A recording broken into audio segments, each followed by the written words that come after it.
Good Monday morning, guys. Welcome to another Monday's Mumblings. I hope you had another brilliant weekend. Taking these two for their Monday walk, morning walk anyway. They get a bit spoiled with their walks. So today I just want to run through why I'm only training once every 3 days, averaging twice a week, and why I've sort of gone for a full body split, or two full body days, rather than splitting it up as I did in the summer. So I used to train this way. When I first started training, I read a lot of Mike Mentzer stuff, Doug McGuff, and concentrated on high intensity training. Then as I did anyway, I got wrapped up in the muscle and fitness approach, which is volume, supplement. And if you haven't got the genetic gift and you're not on steroids, that way of training, you're going to burn you out very quickly, as it did to me in the summer. I was chronically overtrained, I had lower back issues, bad hip problems, I had to stop my boxing because of it. So I had to go back to the science, and have a freshen up of what I was doing. So this also falls nicely into my sort of keto, paleo nutrition plan at the minute. Because I'm getting such low carb, training once every 3 days gives my body enough time to replenish those glucose stores, ready to go again for the next one, so I don't need the excessive amount of carbs if you're training, or that you need if you're training 4 or 5 times a week. So muscular growth and strength improvement is a stimulus threshold. So what that means is you need to push your muscles, push your body past where it's comfortable with, push it to muscular failure, in order for your body to think, I can't do this task, I need to build more muscle, and in turn grow, develop strength, develop muscle. We're a living organism, we're not a machine, so sometimes it takes repeated bouts of the stimulus. Once you're past the sort of beginner gains, once you're past that obviously when you first start training you can put on quite a bit of muscle quite quickly. Once you're past that phase, it averages out, if you're not on drugs and you haven't got the you haven't got sort of beneficial genetics to building muscle, you're looking at a couple of pounds of lean muscle a year. Now that seems like nothing, and it's not really.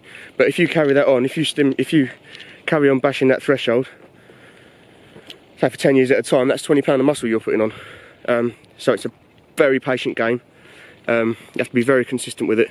Went back and looked at my own routine, looked back at the science, and decided to split my routine up. So again, I went back to the Mike Mentzer stuff, Doug McGuff, and John Hart, Natural Mr. America. He's got some brilliant stuff on YouTube actually.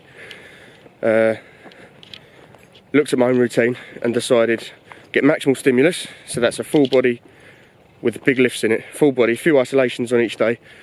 I'm looking at 5 exercises each routine, and I'm only doing 2 sets. So if you think of exercise, it's a stimulus on your body, just like in the high intensity world. I like to use the analogy of suntan. So if you go out and get a suntan, you get enough stimulus from the sun, that's your training, you'll see muscle growth, strength gain. But too much sun and you'll run into overtraining or sunburn. So it's a similar sort of way of looking at a stimulus on your body, trying to get it to change.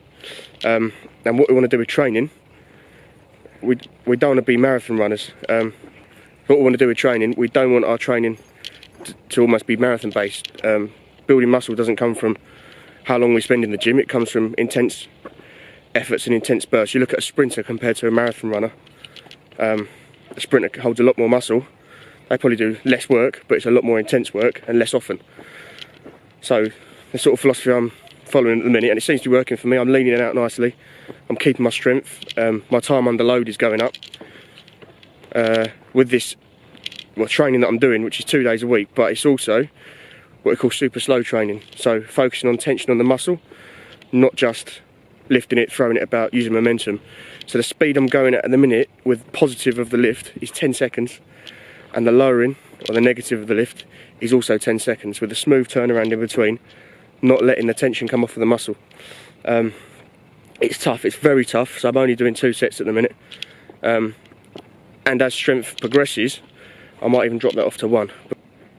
So I'm hitting 2 sets, 10 seconds on the positive, 10 seconds on the negative, aiming for about 1 minute 30 of tension until we hit muscular failure, bomb, that's a set done.